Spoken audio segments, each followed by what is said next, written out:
ya en la sexta edición de este programa iBooker. Y bueno, pues qué bien que los que se han unido a esta transmisión lo estén viendo. De los que me han seguido a través de estas primeras emisiones de iBooker, pues les agradezco muchísimo. Buenas noches a todos los que están viendo esta transmisión. Bien, ¿quién es Cristina Rivera Garza? Aquí está. Este es el libro del que vamos a hablar el día de hoy. No sé si escucha más fuerte la música que yo, pero le voy a bajar de todas maneras. Bueno, Cristina Rivera Garza, a ver si pueden ver la foto. Ay, no hay ninguna foto de ella aquí. Pero aquí viene.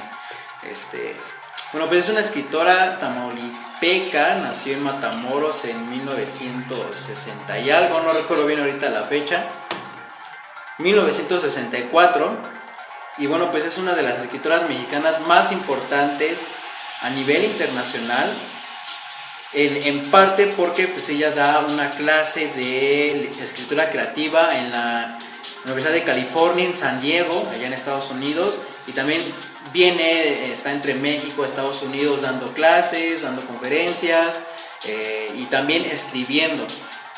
Es una escritora importante en el sentido de que ella ha ayudado a pensar en su momento, en los 90s, temas nuevos y novedosos dentro de la literatura mexicana. Nosotros, si los que conocen literatura mexicana nos ponemos a revisar todo lo que se escribía durante los 90s, durante los 80s y principios de los 2000s, pues nos damos cuenta que hay mucha literatura de esta generación del crack. Hay muchos escritores que intentan imitar a Borges o a Cortázar. Surgen nuevas literaturas justamente en los 90s, ¿no?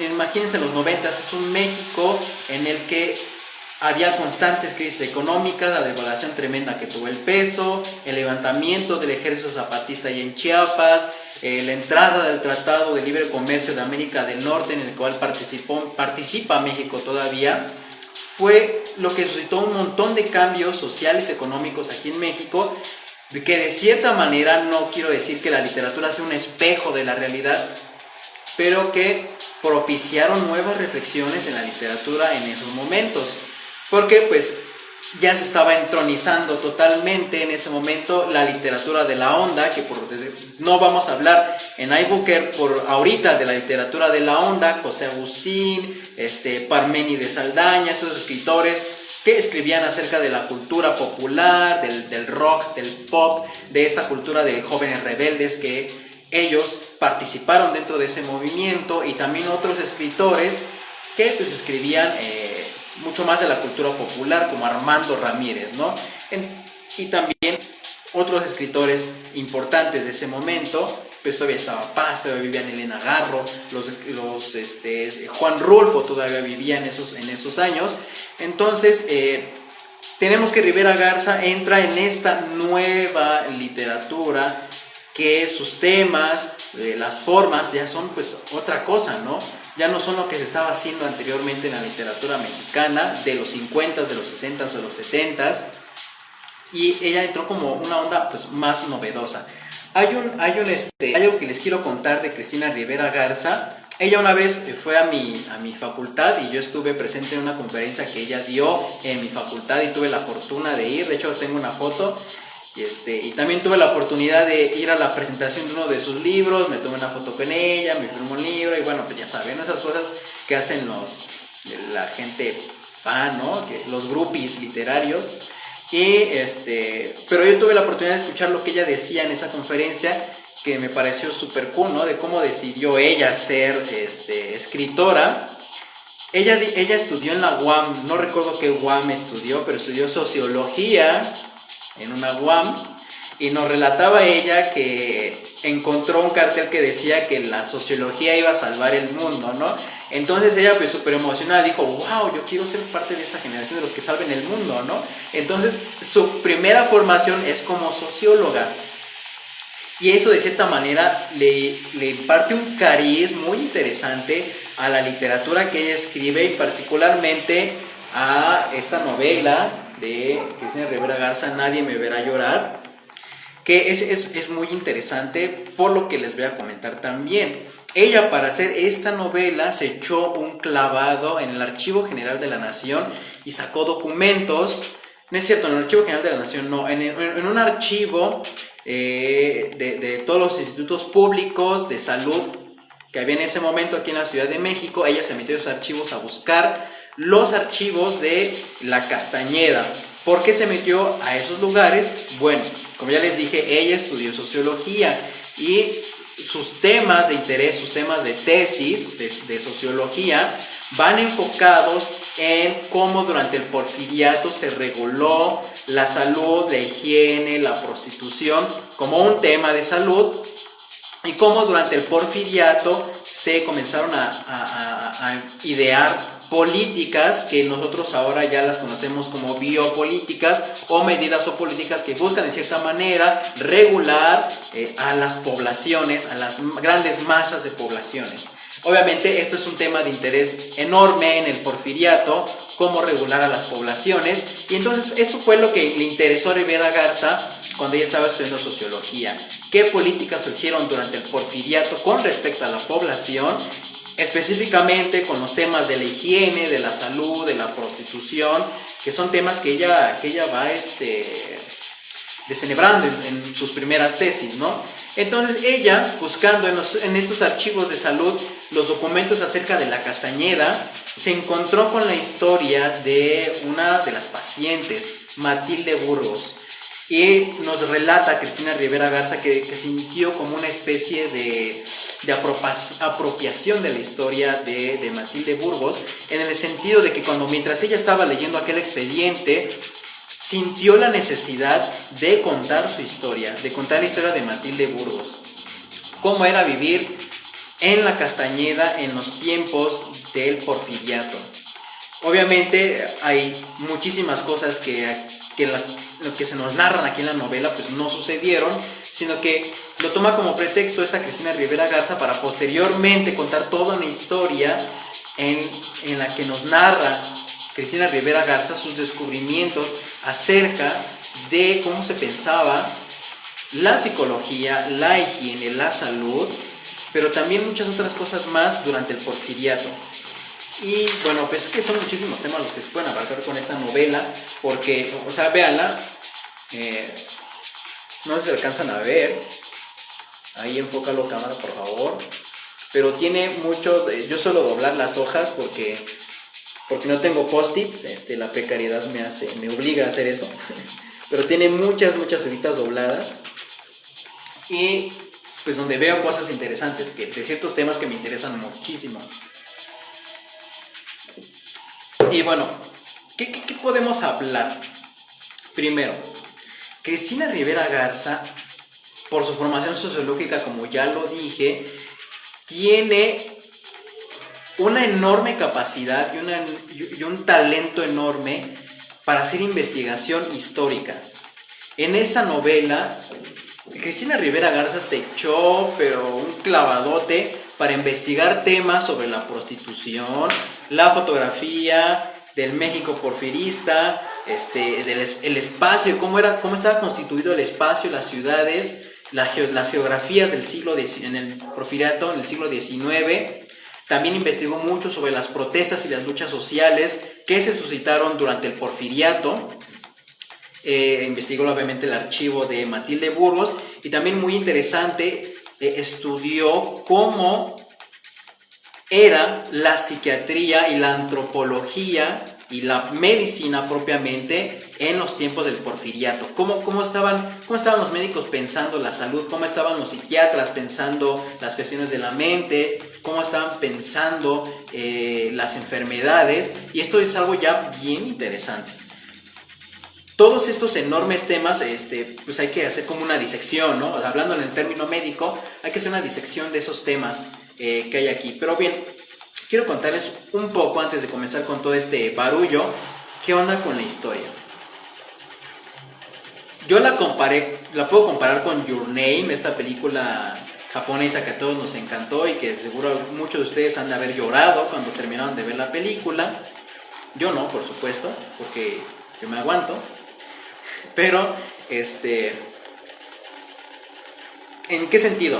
En Your Name, ustedes, como recuerdan, se van, como que en diferentes temporalidades, los personajes se van encontrando y luego se olvidan de que se encontraron, entonces buscan la manera de no olvidarse el uno al otro, buscan técnicas, ¿no? Buscan maneras de que cuando se vuelvan a encontrar no olviden el encuentro, y bueno, pues al final siempre sí se olvidan, pero pues este chico la rescata, ¿no? De morir por la caída de ese meteorito.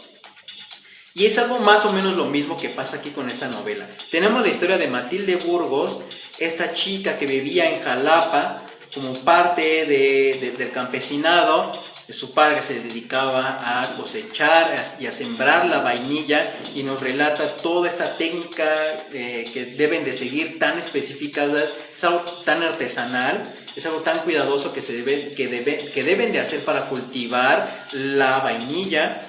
Y por desgracia, como sucedió muchísimo en el Porfiriato, su padre perdió sus tierras debido pues, a actos de corrupción, actos de los ejidatarios, bueno, ya saben, ¿no? los latifundistas, y posteriormente su padre tuvo que ir con el ejidatario para que le diera trabajo en lo que antes eran sus tierras.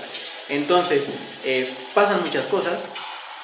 Muere su padre, su madre también muere, y tiene que irse a vivir a la Ciudad de México con uno de sus tíos que estudió paramédico. Se convirtió en un médico, y lo que hace este médico es acoger a su sobrina Matilde Burgos, pero con la intención de hacer unos experimentos sociales con ella, en la cual está pensando este médico demostrar sus teorías de que la higiene, de que la disciplina y de que pues, un montón de cosas más que se estaban pensando en el tiempo del Porfiriato acerca de las conductas sociales, podían hacer lograr que cualquier persona fuera una persona civilizada. Que me van a regalar unos post-its para que no doble las hojas. Pues estaría súper cool, porque a mí tampoco me gusta doblar las hojas. Tiene aquí un post-it que todavía no quito, que tiene ahí años este post-it.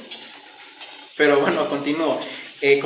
Como les mencionaba, lo que hace el tío de Matilde Burgos es experimentar con ella para probar sus teorías, ¿no? Y convertirse en el gran médico que hizo el descubrimiento del siglo de cómo educar a las personas.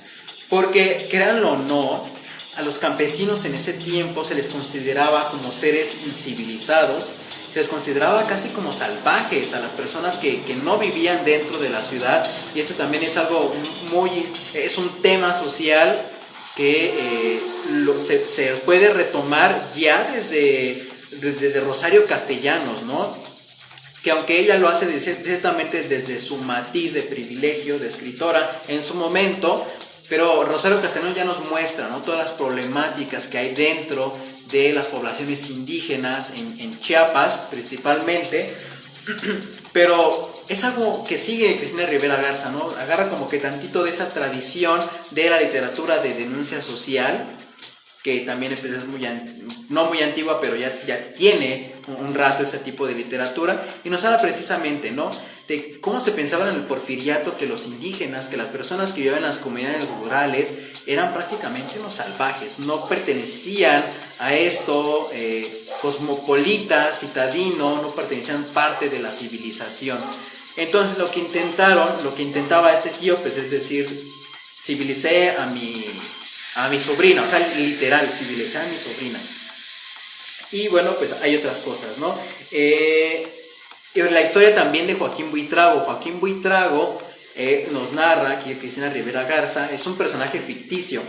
Joaquín Buitrago no existió, sin embargo, Cristina Rivera Garza inventó ese personaje para que entrara en contacto con la Matilde Burgos real, y nos narra que Joaquín Buitrago es ¿cómo decirlo?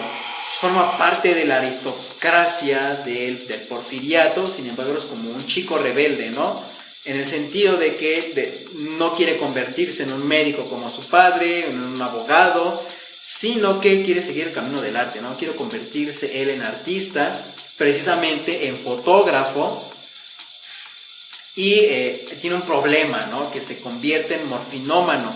Para los que no sepan, la morfina a finales del siglo XIX y principios del XX, y todos los opiáceos en esos años se vendían como dulces en las farmacias.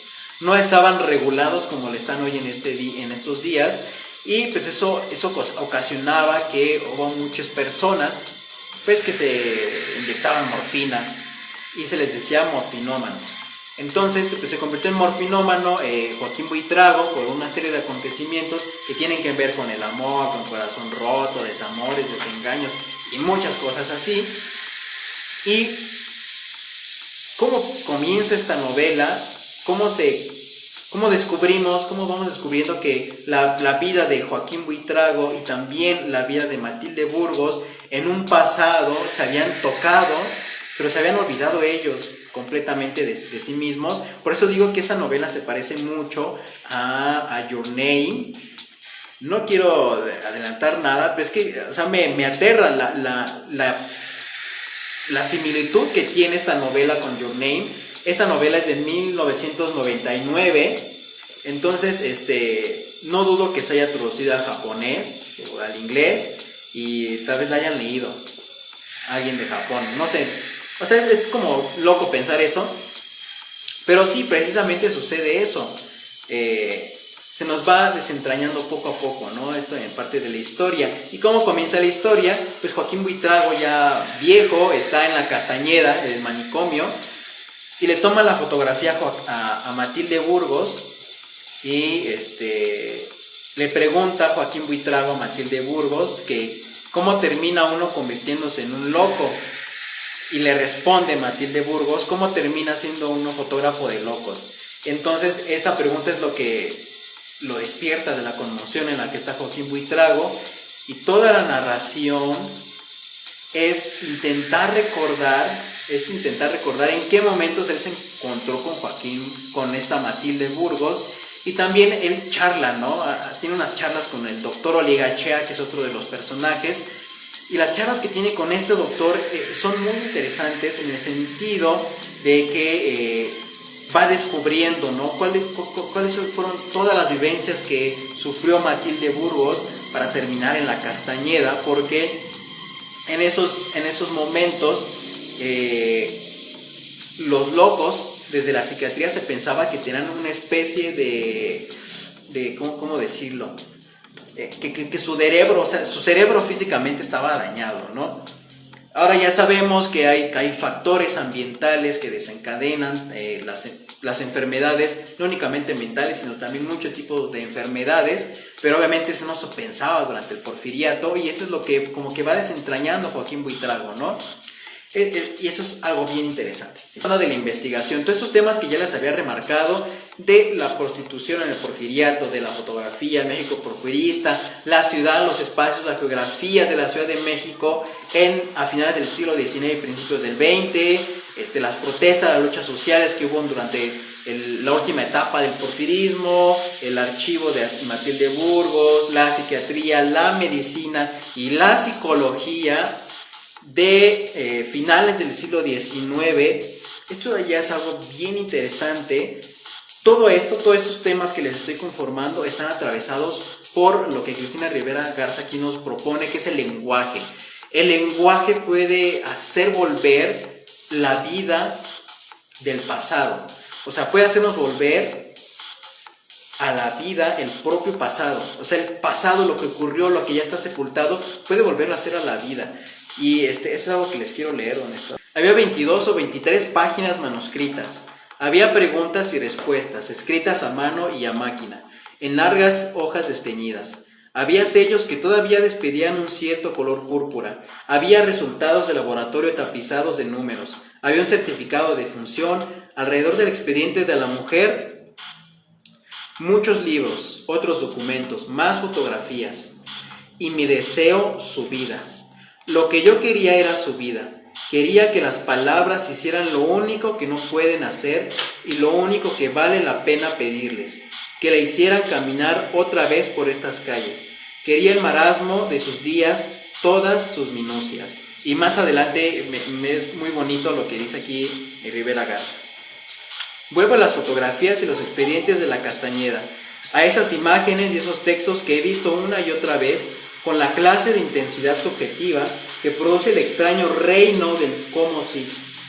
No soy nada de ellos, en efecto, pero cada mirada me ha convertido con el paso de los años en la hija o nieta, o en todo caso la cómplice de una experiencia que en sentido literal no me pertenece. Entonces, ya aquí ya comienza algo bien interesante con el lenguaje, porque el lenguaje, lo que nos... Hay una tesis aquí bueno, una premisa de Cristina Rivera Garza, que el lenguaje nos permite entrar al reino del cómo sí. Y este reino del cómo sí es lo que nos abre las infinitas posibilidades para revisitar el pasado, para viajar en el futuro, para estar en el pasado, verlo, caminar en él. Y esto es algo bien interesante, porque el lenguaje, también como nos propone esa novela, a la vez que nos expone cosas, también oculta cosas, porque el lenguaje, por desgracia, no puede decirlo todo. Y también hay algo bien interesante, hay un capítulo aquí en esta novela que se llama El lenguaje lo es todo, que son las reflexiones del doctor Oligaichai con respecto a la medicina. A ver, es la página 112, permítanme, ahí está. Todo es lenguaje. Los maestros con los que empezó a explorar el laberinto de la mente hablan un idioma, y los enfermos recluidos dentro de los muros de la Castañeda, otro diferente. Su tarea es traducirlos para encontrar los puentes invisibles que van de uno a otro y cruzarlos. El proceso, además de lento, es también peligroso. Entonces ya tenemos aquí también cómo se va desarrollando ese tema del lenguaje. El lenguaje lo es todo, en el sentido de que nosotros también usamos lenguaje para absolutamente todo.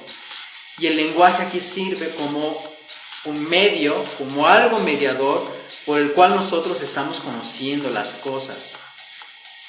Y esto también ya es otro tema interesante, porque esto ya es como más de teoría literaria, ¿no? de teoría, así nada más.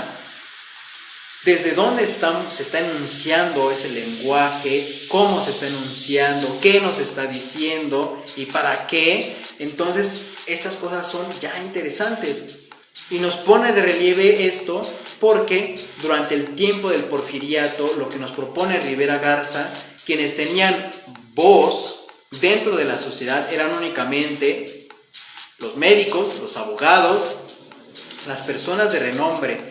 Todos los demás no entraban dentro de este, ¿cómo decirlo?, círculo de comunicación, no entraban dentro de este discurso, eran desechados completamente, no tienen absolutamente ninguna voz. ¿Y quiénes eran estas personas? Como nos cuenta aquí la novela, eran pues los locos, los campesinos, las mujeres, las prostitutas, los artistas. No tenían una voz propiamente dentro de esta sociedad porfirista, sino que eran totalmente marginados. Y ahora bien, hay algo bien curioso que me encanta de esta novela, es el contraste de espacios, ¿no? Y obviamente el contraste también de lenguajes. Esta novela está muy bien construida, por eso es que es tan buena. Nos narra, por ejemplo, que Joaquín Buitrago con sus amigos, obviamente aristócratas, se mueven en los espacios que en esos momentos podríamos decir que eran como la Reforma, ¿no? Bueno, Reforma todavía, pero podríamos decir que Polanco, ¿no? Santa Fe, que ahora son como los lugares donde se mueve esta clase social muy alta, pero también nos ofrece el contraste, ¿no? de esos lugares marginados. En México, en los años porfiristas, Ciudad de México llegaba hasta San Lázaro. Era el límite de la Ciudad de México, y obviamente vivían pues las personas que no eran agradables, ¿no? Dentro de todo este proyecto de modernidad del porfiriato. Vamos a ver la página 43. Ahí está. Bueno, es muchísimo, pero solo les voy a leer una parte, ¿no? En las pocas ocasiones en que Joaquín trató de justificar sus ideas con paseos por la ciudad, porque él, como ya les dije, era fotógrafo y discutía con sus amigos fotógrafos acerca del papel de la fotografía, los llevaba al hospital Morelos, donde las prostitutas que atendían de noche en casas de citas, abigarradas de adornos chinescos y espejos monumentales, rumiaban a solas los efectos de la sífilis y la gonorrea, en lechos sin sábanas y cuartos repletos de gritos y vómito. Bueno, eso está medio fuerte, ¿no? Pero, o sea, tenemos estos dos mundos que están completamente separados durante el porfiriato. ¿Y qué es el porfiriato sino esta promesa de progreso, de modernidad, de desarrollo, que nos trajo con el positivismo, que nos trajo con las inversiones extranjeras y todos decían, pues van a ser ricos, ¿no? Pero a la vez trajo toda una grande ola de miseria, que pues muchos conocen, pero también esta miseria de las ciudades. Eso es algo bien interesante. Cuando uno se refiere al porfiriato y pensamos que en los motivos de la revolución, pensamos siempre en el campo, ¿no? En el campesinado, las personas que eran explotadas en los latifundios o en los pozos petroleros que había en aquellos días. Pero nadie se pone a pensar en las personas marginadas que había en las ciudades, que había en las grandes ciudades industriales, en las enormes industrias. Nadie piensa en ellos, ¿no? Nadie piensa en esos marginados que hubo. Nos relata Cristina Rivera Garza que había unas empresas gigantescas, las cigarreras, las jaboneras, que pagaban una miseria de centavos al día a las personas que trabajaban ahí, pero que no había otra posibilidad para ellos. Y ahora bien, poniéndolo en el lenguaje médico, lo que hace Cristina Rivera Garza al narrarnos todo esto en su novela es como hacer una disección, una biopsia del México más profundo en sus órganos de los años porfiristas. Y propiamente uno tiende a pensar, los que estudian literatura, que eso es parecido a un cuadro de costumbres. Un cuadro de costumbres fue un género literario del siglo XIX en la que de cierta manera se folclorizaba la ciudad, el campo, se hacía como un retrato de ciertos estereotipos o de ciertos prejuicios hacia ciertos sectores de la población. Esto lo entendemos ahora de esta manera, pero en ese momento no. Nos hablaban acerca del México pintoresco, del México tradicional, que quedaba retratado en la literatura. Eso no lo hace Cristina Rivera Garza, sino que ella lo que toma es más como de la cinematografía, ¿no? Es como una toma cinematográfica de los que vivieron fuera de ese progreso prometido del porfiriato y del orden, de los que vivieron los abusos y la violencia, ¿no? Y aquí vamos a hablar de un tema que es la fallida modernidad que intentó traer Porfirio Díaz, y lo que hace es hacer una crítica tremenda, ¿no? a esa modernidad. Hay un pasaje buenísimo que nos habla de un burdel regentado por un aristócrata que se hace llamar la Porfiria.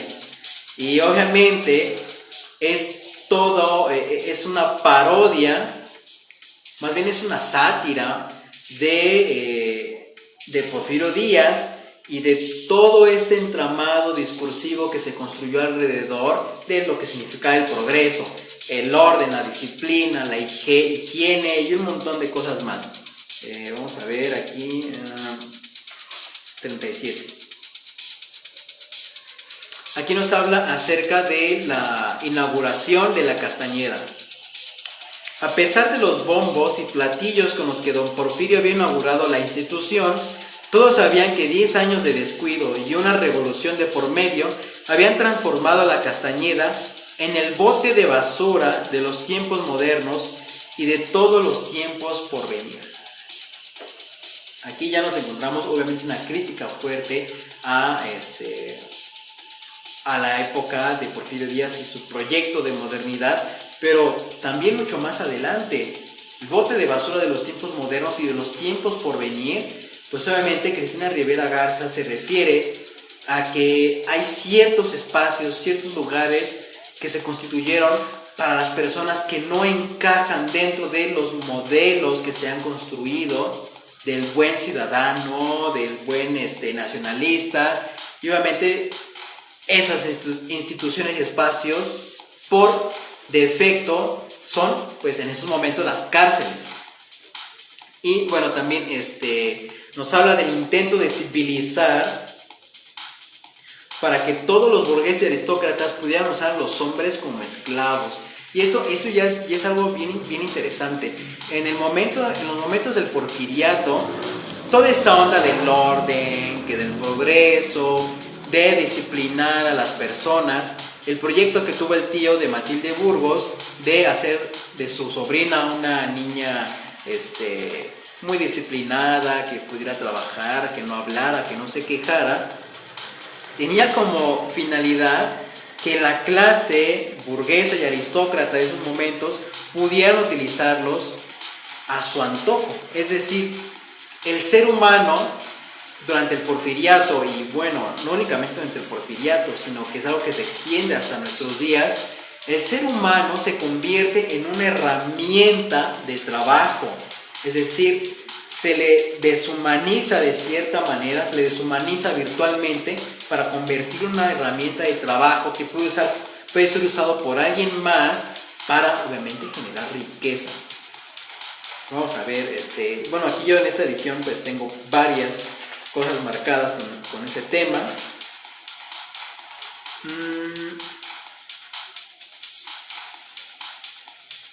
Miren, luego a medida que los mensajes le descubrieron la terrible situación de su sobrina, cuando Matilde Burgos huye de la casa de su tío, no les quiero spoilear nada, pensó que con Matilda podría poner en práctica todas sus teorías. En 1900, Marcos Burgos, así se llama su tío, todavía creía que la influencia civilizadora de la higiene podría convertir en un buen ciudadano hasta el más primitivo de los seres humanos. Y bueno, y aquí ya lo que nos hace es como si fuera un breve ensayo, ¿no? De cómo se pensaba la psicología y la antropología en los años del porfiriato, en los que prácticamente esto pensaban los médicos, los antropólogos, los de derecho, muchas personas estudiadas pensaban lo siguiente, que las personas con ciertos rasgos eran como primitivos, atávicos, y que eran propensos a cometer actos de violencia. Curiosamente, las personas que cumplían con estos rasgos físicos, fenotípicos, que eran propensos a ser atávicos, primitivos y a cometer actos de violencia, eran los indígenas. O sea que si yo viviera en el porfiriato, por mi frente chica, mi nariz ancha, mi color de piel, la forma de mi rostro, mi altura, prácticamente yo sería un candidato perfecto para convertirme en criminal en el porfiriato. Entonces lo que intentaban hacer en esos años, como ya les mencionaba, era a civilizar a las personas a la fuerza. Y ellos pensaban que el trabajo era lo perfecto para civilizar a las personas en esos momentos. Y obviamente lo que hace Cristina Rivera Garza es ofrecernos esto y decirnos, miren, eso es lo que pasaba durante el porfiriato. Por eso es una novela muy interesante, porque lo que hace Cristina Rivera Garza es vertir todas sus investigaciones históricas, sociológicas, de antropología, de medicina, de la fotografía, dentro de una novela, y esto lo convierte como en una especie de novela, como novela tesis, como novela que abarca muchísimas cosas. Obviamente no es como una tesis, es una novela, y es sumamente interesante también la narración, ¿no? Las cosas que nos va narrando poco a poco, que se desentrañan del pensamiento de Joaquín Buitrago, que es el personaje principal que ella toma para narrarnos desde su perspectiva y desde la perspectiva de Matilde Burgos. Y es una novela muy interesante, no únicamente por la historia, porque también al momento de leerla tomas conciencia de muchísimas cosas que pasaban en el porfiriato y que comúnmente no nos enseñan los libros de historia de las escuelas. Los libros de historia siempre te enseñan sobre los latifundistas, sobre los campesinos que sufrían, pero también había muchísima gente, había un mar, había todo un universo de personas que también estaban sufriendo en las ciudades, aquí en la Ciudad de México, que eran marginados por toda esta idea de progreso que se ideó durante el porfiriato, y que por desgracia después de la guerra de revolución se siguieron con las mismas prácticas del porfiriato, aunque ustedes no lo crean. Por eso dicen que Lázaro Cárdenas salvó los ideales de la revolución, pero desgraciadamente después de Lázaro Cárdenas se volvió a echar atrás ese proyecto. O sea que revolución aquí en México jamás hubo revolución. Y eso es algo de lo que también habla Cristina Rivera Garza. Estos personajes, Matilde Burgos y Joaquín Buitrago, hay una elipsis gigantesca de la Revolución Mexicana. Estamos de repente en el ambiente porfiriato, de porfirismo, 1909, 1910, y se pasa por el arco del triunfo todo lo que pasó durante la Revolución Mexicana y ya nos está narrando lo que pasó después, lo que está ocurriendo después con los personajes. Y esto también es algo interesante. ¿Por qué eludir la Revolución Mexicana? Y aquí hay un mensaje de Cristina Rivera Garza muy claro. La Revolución Mexicana y sus efectos no fue para todos, como yo les mencionaba. La revolución, así con sus palabras, con cada acento, revolución jamás llegó para todas las personas, sino fue únicamente para unos cuantos. No fue más que un cambio de élites, fue un cambio de oligarquía, fue un cambio de tiranos, por así decirlo, porque la revolución realmente no llegó, o sea, no se vivió de la misma manera en todos los lugares aquí en México, aunque tendemos a pensar que sí, pero eso es como un sentido común que debemos de ir destrozando. Y esto ya también es bien interesante porque Matilde Burgos y Joaquín Buitrago, aún después de la revolución, siguen siendo personas marginadas, siguen siendo personas que la sociedad los quiere lejos de todo su ideal de progreso, de desarrollo. Y eso pues también es algo muy interesante, ¿no? Porque son comunidades, son personas históricamente marginadas y que todavía lo siguen siendo. Hoy pensamos, por ejemplo, en los locos, ¿no? Obviamente ya con los avances de la psiquiatría y la medicina, la psicología, ya no se piensa en las personas que tienen problemas mentales como antes, ¿no? Ahora ya es más común decir, pues ve al psicólogo, o ya es más común que cuando alguien se droga, pues que lo anexen, ¿no? Que obviamente pues no es una buena solución. ¿Y por qué es importante hablar de esta novela? Aunque es de 1999, pues es una de las novelas, yo creo, más completas que hay de Cristina Rivera Garza. Tiene muchísimas otras novelas, La Cresta del León, La Muerte me da, había Neblina, Humo, Mucho, no sé qué. Cristina Rivera Garza es una escritora súper prolífica, no únicamente escribe novelas, tiene un ensayo buenísimo que se llama Dolerse, en el que reflexiona acerca de la guerra contra el narco y también otro libro que reflexiona sobre lo que pasó con los 43 estudiantes de Ayotzinapa. Entonces, eso es lo interesante de Cristina Rivera Garza, que en sus novelas, aparte de hacer una revisión histórica de conflictos sociales del pasado, también lo que ella nos ofrece es una reflexión acerca de esos conflictos sociales, de estas entes, de estas comunidades marginadas que hubo en el pasado. Y bueno, he leído otras cosas de ella, pero para mí esa es mi novela favorita. En primera, pues fue porque fue la primera que leí y también que me gustó muchísimo. Y ahora bien, ¿qué hora es? 9:42. Bueno, todavía me da tiempo de hablar algunas cosillas. Bueno, pues espero que les haya gustado esta reseña. Fue así como muy, muy dispersa porque hay tantas cosas que hablar de esta novela y de verdad enfocarme en un solo tema para mí es súper difícil. Más con esta novela, se me hace muy complicado enfocarme en un solo tema. No como en la anterior de Mario Bellatin, pues que la enfermedad y el SIDA y un montón de cosas, ¿no? Y los mitos. Pero bueno, ahora quiero hablar de otro tema que igual tiene que ver con la cultura. Ya se inauguró el Festival Internacional Cervantino y por desgracia debido a la pandemia se ha convertido en un evento virtual.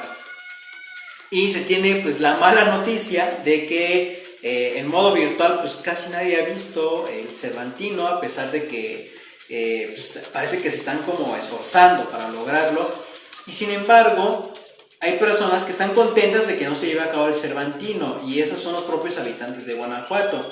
Y es totalmente comprensible porque el turismo que genera el Cervantino, pues obviamente genera problemas para los habitantes de ese lugar. Pero bueno, ya ni modo, o sea, esperemos hasta el año que viene para ir a un Cervantino de verdad. Y bueno, yo creo que esto sería todo por hoy. De Cristina Rivera Garza. Perdón si lo revolví mucho, pero pues es que esta novela da muchísimo.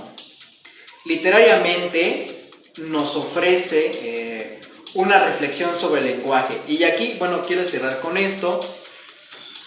Es estas novelas que comienzan a salir y ofrecen algo metaliterario. ¿Qué quiero decir? O metalingüístico. ¿Qué quiero decir con esto? Que esta novela hace una reflexión sobre el propio lenguaje. Es decir, que con el lenguaje se hace una reflexión sobre el lenguaje, y con una novela, con literatura, se hace una reflexión de lo que es la literatura, de lo que es una novela. Por eso también es muy buena, porque nos ofrece eso que está de más, ¿no? Una reflexión del lenguaje, con lenguaje, y una reflexión sobre la literatura, con literatura. Suena como muy contradictorio, pero esto es como más común de lo que pensamos.